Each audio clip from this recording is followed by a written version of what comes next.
হিমন্ত বিশ্ব শৰ্মাৰ মতে পাকিস্তানক সমৰ্থনকাৰী এতিয়া বিজেপি।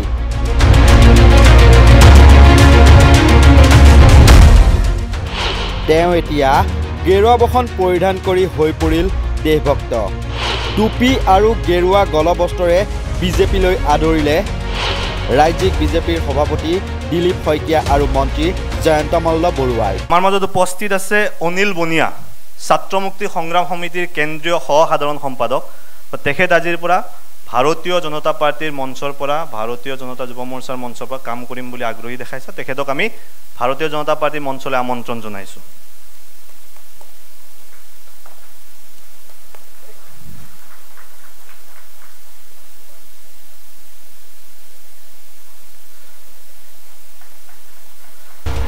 আমাৰ হিমন্ত বিশ্বৰ মতে ৰাষ্ট্ৰদ্ৰোহী এতিয়া হৈ পৰিল দেশপ্ৰেমী। হয়, পেহেলগামৰ দৰে বিশ্ব কপোৱা কাণ্ডত পাকিস্তানৰ সমৰ্থনত ভিডিঅ' পোষ্ট কৰাৰ অভিযোগত তথা ভাৰত চৰকাৰক সমালোচনা কৰি গ্ৰেপ্তাৰ হৈ ৰঙা ঘৰৰ আলহী হোৱা অনিল বনিয়া এতিয়া অত্যন্ত দেশপ্ৰেমী। তেওঁ পৰিধান কৰিলে গেৰুৱা বসন। বিজেপিলৈ আদৰিলে ৰাজ্যিক বিজেপিৰ সভাপতি দিলীপ শইকীয়া আৰু জয়ন্ত মল্ল বৰুৱাই। ইয়াতকৈ অন্য দেশপ্ৰেম লাগেনে? শুনিছোঁ ছাত্ৰ মুক্তিৰ পৰা মুক্তি কেতিয়াবাই দিলে হেনো অনিল বনিয়াক। ২৬ এপ্ৰিল ২০২৫ মুখ্যমন্ত্ৰী হিমন্ত বিশ্ব শৰ্মাৰ এটা ফেচবুক পোষ্ট, য'ত তেওঁ লিখিছিল, আমি কৈ আহিছোঁ যে সামাজিক বা যিকোনো মাধ্যমতে ভাৰতবৰ্ষৰ বিৰোধিতা কৰি প্ৰত্যক্ষ বা পৰোক্ষভাৱে পাকিস্তানক সমৰ্থন কৰা কোনো লোকক ৰেহাই দিয়া নহ'ব। এয়া সম্পূৰ্ণৰূপে দেশদ্ৰোহিতা। এই ক্ষেত্ৰত কালি ৫ জনক গ্ৰেপ্তাৰ কৰাৰ পাছত আজিৰ এই সময়লৈ সেই সংখ্যা 10 জনলৈ বৃদ্ধি হৈছে। বৰপেটাৰ মহম্মদ জাৰিফ আলী ওৰফে শ্বৰীফ সিং, বিশ্বনাথৰ অনিল বনিয়া, জিলা সম্পাদক ছাত্ৰ মুক্তি সংগ্ৰাম পৰিষদ, আচলতে ছাত্ৰ মুক্তি সংগ্ৰাম সমিতি। ভিডিঅ'ৰ টাইটেলত কি লিখিছিল এইজন অনিল বনিয়াই? তেওঁ লিখিছিল, দেশত কিবা এটা নিৰ্বাচন হ'লেই সন্ত্ৰাসবাদীৰ আক্ৰমণ কিয় হয়? ভিডিঅ'টোত কি মাত্ৰাত অনিল বনিয়াই চৰকাৰৰ ভূমিকাক সমালোচনা কৰিছিল সেয়া এতিয়া নকওঁ। আৰু এতিয়া এইগৰাকীকে লৈ দিলীপ শইকীয়াই ফেচবুকত লিখে যে আজি ৰাজ্যিক কাৰ্যালয়ত সংবিধান দিৱসৰ পবিত্ৰ দিনটোতেই ভাৰতীয় জনতা পাৰ্টিৰ নীতি আদৰ্শৰ প্ৰতি সমৰ্থন ব্যক্ত কৰি ছাত্ৰ মুক্তি সংগ্ৰাম সমিতিৰ কেন্দ্ৰীয় সহকাৰী সাধাৰণ সম্পাদক অনিল বনিয়াই হেনো বিজেপিত যোগদান কৰিছে। ইপিনে অনিল বনিয়াক ছাত্ৰ মুক্তি সংগ্ৰাম সমিতিৰ পৰা 7 মাহমান পূৰ্বেই বহিষ্কাৰ কৰা বুলি জানিবলৈ দিয়ে সংগঠনটোৰ কেন্দ্ৰীয় সভাপতি পিণ্টু গগৈয়ে।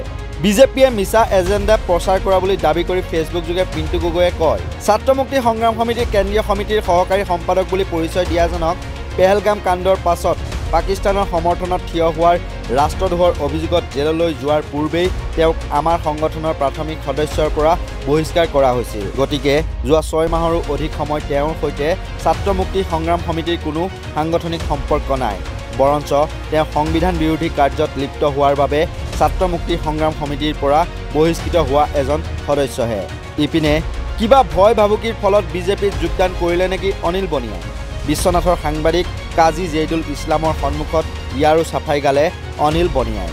আপুনি আচলতে আপোনাক কোনোবাই ৰাজনৈতিকভাৱে হওক বা বিভিন্ন দিশৰ পৰা আপোনাক হেঁচা প্ৰয়োগ কৰা হৈছে বুলি ইতিমধ্যে একাংশই ক'ব বিচাৰে বা কিছু সূত্ৰই ক'ব বিচাৰে যে ৰাজনীতিত জড়িত হ'বৰ কাৰণে সক্ৰিয়ভাৱে এই সংগ্ৰামী ফালৰ পৰা হওক বা এই প্ৰতিবাদী সত্তা কিছু ম্লান কৰাৰ বাবে আচলতে হেঁচা প্ৰয়োগ কৰিছে বুলি কয়। এই কথাটো কিমান দূৰ সত্য? নাই তেনেকুৱা কোনো নাই। আৰু মোৰ নিজৰ স্ব ইচ্ছাৰে মই বিজেপি দলৰ নীতি আদৰ্শৰ প্ৰতি আকৃষ্ট হয় আৰু দিলীপ শইকীয়া ডাঙৰীয়াৰ নেতৃত্বত যে অসমৰ এটা বিজেপি দলটো যে এটা গতিপথ সলনি হ'ব যে আহি থকা দিনত, আৰু মুখ্যমন্ত্ৰীৰ নেতৃত্বত যে এখন সৰ্বাংগ উন্নয়ন যি ধৰণে কৈছিল, দেশৰ 5খন ৰাজ্যৰ ভিতৰত 5 নম্বৰ ভিতৰত এখন ৰাজ্য আমাৰ অসম হ'ব লাগে বুলি তেখেতলোকে যি স্বপ্ন লৈ আগবাঢ়ি গৈছে, সেই লক্ষ্যত মই ভাবি গুণি বা মই বুজি পালো যে এইটো তেখেতলোক দুয়োৱে যদি কাম কৰে আৰু আমিও যদি হাত উজান দিওঁ তেখেতলোকৰ লগত সৰ্বাংগ উন্নয়ন হ'ব আৰু দেশৰ ভিতৰতে 5 নম্বৰখন আপোনাৰ ৰাজ্যৰ ভিতৰত এখন আমাৰ অসম হ'ব বুলি মই বিশ্বাস। সেইকাৰণে মোৰ নিজৰ স্ব ইচ্ছাৰে মই বিজেপি দলত জইন কৰিছোঁ আৰু তেখেতলোকৰ নীতি আদৰ্শখিনি মোৰ ভাল লাগিছে আৰু বিভিন্ন ক্ষেত্ৰত যিকোনো কথা উলিয়াব পাৰে তেনেকুৱা ধৰণৰ কোনো কথা নাই, মোক হেঁচা কোনো প্ৰয়োগ কৰা নাই। আৰু আপোনালোকেও চাগে বিগত সময়ত মোক দেখা পাইছে, মই কোনোদিন কাৰো কথাত মই আপোনাৰ ভুলো নাযাওঁ আৰু কাৰো হেঁচাক মই কেয়াৰ নকৰা মানুহ।